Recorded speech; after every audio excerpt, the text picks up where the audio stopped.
Acknowledging and addressing our own history and our own bias is key in understanding and relating to other people. I think what really makes this training stand out for me is the confessional part of it. Instead of being ashamed or embarrassed about the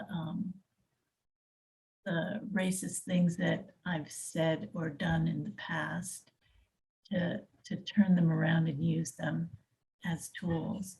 Well, I love the idea of the phrase, I am not a racist, but I have racist thoughts.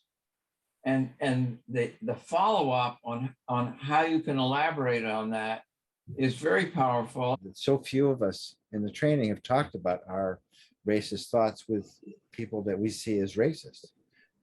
And those are the people we should be talking to. That was like a revelation. So among others. So thank you. I really appreciate the training.